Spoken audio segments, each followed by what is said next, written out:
el movimiento sobre una curva. Vamos a suponer que existe una partícula que se mueve, una partícula que se mueve a lo largo de la curva, a lo largo de una curva, ¿no?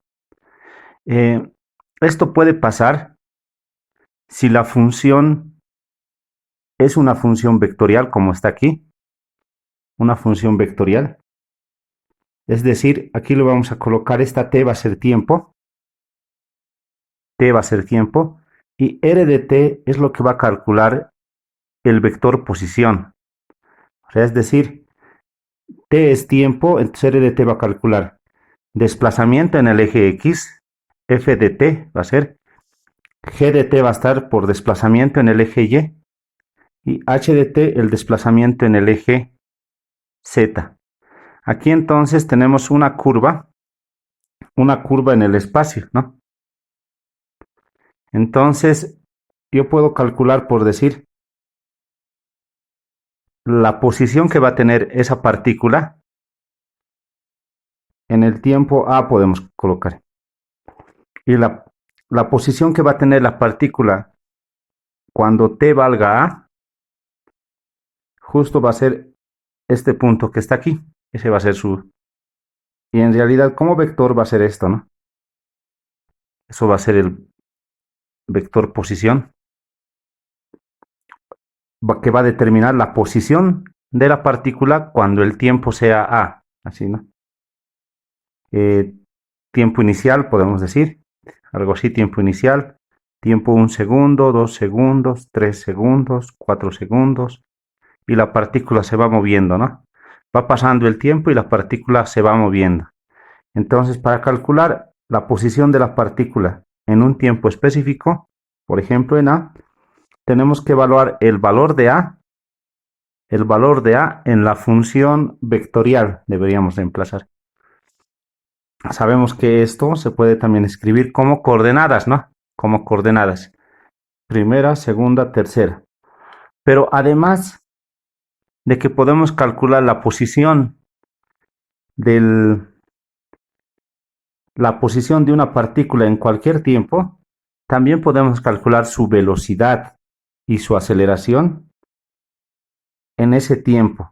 Por decir, en el tiempo a, su velocidad va a estar dado por este vector. Lo vamos a dibujar por aquí, voy a suponer, por un vector tangente, ¿no? La velocidad en el tiempo a, como ustedes pueden ver, solamente tenemos que reemplazar el valor de a en esta función. Esta función, pero es la derivada del vector posición. La derivada del vector posición. Y para conseguir la derivada del vector posición, tenemos que derivar cada coordenada. Cada coordenada, lo pueden escribir así también, de esta forma. Lo evaluamos en el valor a y vamos a tener justo, esto va a ser un vector porque tiene 3 coordenadas, pero ese vector justo va a ser aquí un vector tangente, ¿no? Un vector tangente en este punto, en el punto R de A, podemos decir. Un vector tangente en ese punto va a ser. Eh, Haciendo eso, estamos calculando la velocidad que tiene esta partícula cuando t vale a. Ahora, lo que también se puede calcular es la aceleración, o decir, la segunda derivada está definido. La aceleración de la partícula en el tiempo t está definido como la segunda derivada del vector posición o desplazamiento, ¿no?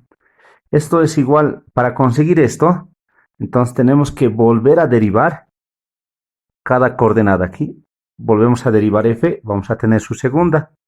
Volvemos a derivar g y aquí tenemos la segunda derivada de g. Volvemos a derivar h y tenemos su segunda derivada. Es decir, como coordenadas, para obtener la primera derivada, dado el vector posición, para obtener la velocidad, derivamos cada coordenada. Y para obtener la aceleración, derivamos cada coordenada también. Otra vez, eh, ¿cómo se obtiene o qué significa en el gráfico la aceleración?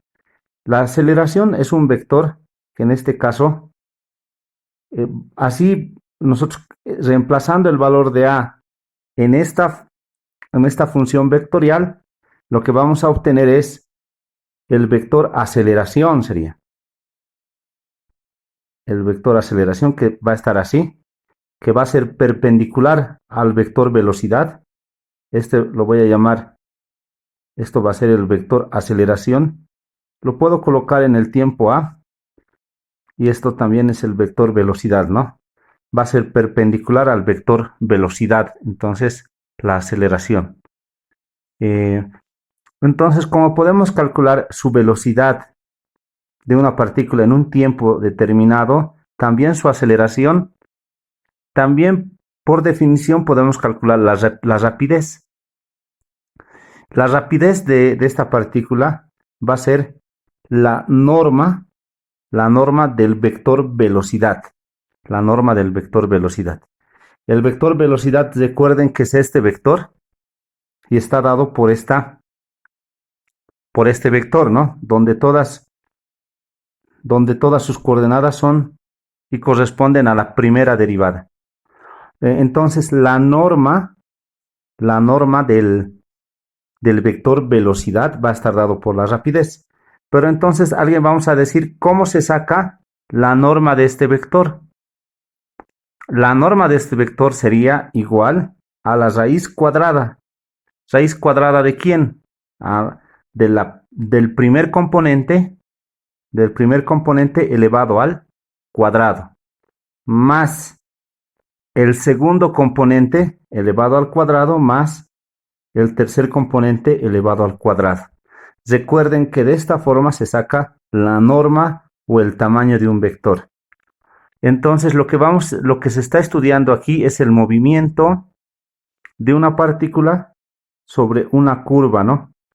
Y lo interesante que haciendo esto, en cualquier punto podemos calcular su velocidad y su aceleración también, que gráficamente significan estos dos vectores.